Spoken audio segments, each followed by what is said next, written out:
What happens to Bitcoin and the crypto market, in your opinion, over the next 12 months? And we've got the Bitcoin ETF, we got the Ethereum ETF, we just had Bitcoin Nashville. Yep. You know, former president spoke, most likely Yep. the next president, Bobby Kennedy's there. Senator Loomis proposes a 1 million Bitcoin strategic reserve. Yeah. I mean, you're there in the middle of it, the biggest one ever. How are you feeling? Like, what do you think happens next? And how is the vibe? And then how does that relate back to Bitlayer? Yeah, great question. Thanks for asking. I was personally there and I really, really enjoyed the conference. We had a booth, Bitlayer, I was on the stage, really, great honor to speak with a lot of Bitcoin OGs, meet people in person. And obviously that was part of history. We literally was witnessing history and maybe contributing a part of the history on that by see potential future president of the United States, give a big speech about all these announcements, future reserve for the United States. So instead of get rid of all the 200,000 Bitcoin, they probably going to hold it for long term, right? Even purchase more, which is a massive bull signal. And even the senators, the congressmen, the U.S. House of Representatives, a lot of key political figures were kind of promoting Bitcoin. So the people on the stage are all talking about the good things of Bitcoin, right? So that was really, really interesting vibe. And I think in general, we can summarize in a way, Bitcoin hitting to this level, the industry grow to this level that even the major political figures needs Bitcoin into part of their strategy, no matter it's election or business and so on, right? I was also in the enterprise stage seeing a lot of major S&P, Fortune 500 companies, like the CFO, the CEOs, talking about their upcoming Bitcoin strategy. Either it's Bitcoin mining or treating Bitcoin assets as part of their treasury management as alternative assets, or all the other things. Or accepting Bitcoin from the customers. As customers for payments and so on, right? So I gave me this vibe of 2021 when all the major companies, including Facebook, in changing their name to Meta, everybody talk about metaverse strategy. This cycle, everybody start talking about Bitcoin strategy. It's very important, and it's not just politically right, it's just business important, right? For business side, in the business side, you need to figure out the Bitcoin strategy one way or the other. You don't miss the trend, right? Treating Bitcoin as an important asset, potentially even more important than the gold, right? And then you maybe put some of that into your balance sheet, categorize it into a payment gateway, or maybe tap into the ecosystem, building things on Bitcoin. Michael Saylor said that. Franklin Templeton investing in us and also tapping into this field. All these are kind of happening. So I would say 2 years ago, I would never imagine that. It was all just in front of me doing Bitcoin Nashville, which was great. And I think more importantly, it was just, as I said, the builder culture back. There was so many developers and technical savvy engineers, having all these events, side events, sharing what they've been doing, building on stage. That's very important because we only saw that in Ethereum community, Ethereum DevCon, maybe on Solana, some of the hacker house and stuff. It didn't really happen in Bitcoin.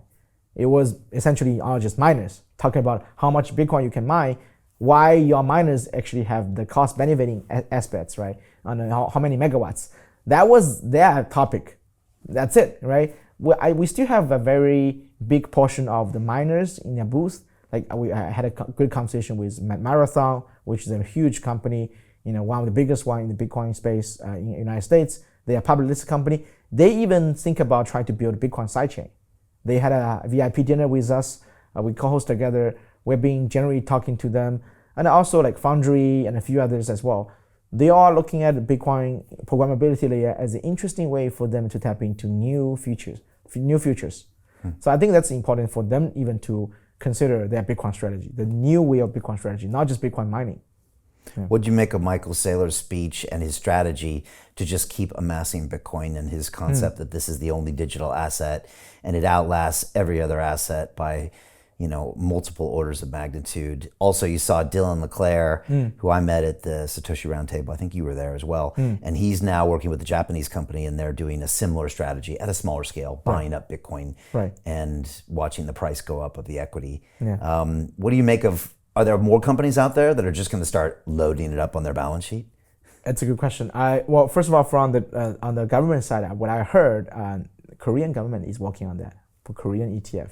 And Australia already have that. Hong Kong already have that approved, right? So I think the rest of the world outside of the United States actually kind of following up on that. We probably will see some ETF approved from Middle East countries like Saudi Arabia, maybe Bahrain, or maybe Abu Dhabi, right, in the UAE as well. So that's pretty exciting. And I had a good conversation with Dr. Marwan, right? They are kind of see something kind of working on that with some lobby and so on. With companies, I think it's going to be just more and more, as I said. Bitcoin strategy is going to be the strategy for them to figure out in Web3 space. Michael Saylor is definitely leading that as a huge leader, right? With MicroStrategy buying more and more Bitcoin. She just keeps sizing up. I think he had one of the best speech talking about Bitcoin in terms of history and the future, right? Yeah. He is definitely super bullish still. Yeah. What'd you make of his speech and the way he looks at it as an asset that has a 10,000 year life, and the way that he compares it to alternative assets like property and stocks and how those are really nothing. That's a good comment. There's another person I want to mention. Probably you know him as well. His name is Grant Cardone. He was a very famous. He's a famous YouTuber with 2 million followers, right? Yeah. He was selling property for many years, right? Make a big business on that and a big investment. He was on the stage in the whale session. He mentioned, I don't know if that's true or not, because we can't really verify. He said almost 80% of his personal wealth are in Bitcoin right now. That's Gary Cardone, which is Grant's twin brother. Gary Cardone, yeah. Yeah, Gary. so his twin brother is Grant Cardone that owns the billions of real estate, but that's Gary, his twin brother. So he doesn't own real estate. He doesn't own the real estate that his brother Grant does, but he does have a lot of assets in crypto. Yeah, that's pretty surprising, huh? Yeah. So when we talk about like real estate, business people or TradeFi people, like a lot of them actually own a majority of crypto now. Yeah. Hey, I know investing in crypto is scary. It takes a real leap of faith because there are so many scams, rug pulls, and bad actors out there. It's a dangerous business, which is why 95% of people lose all their money. Well, that's why I created the London Real Investment Club, so you can access the hottest deals on the planet and use the crypto bull market to create the generational wealth that you deserve. Join my team of over 100 people from around the world that are making millions of dollars behind the scenes investing in blockchain, AI, Web3 games, DeFi, Bitcoin, and more. Don't miss out. Click the link below to book a call with one of my team now. But hurry, this bull market will end soon. I know investing in crypto can be scary. That's why you gotta join the investment club. Pull the trigger. Let's do this.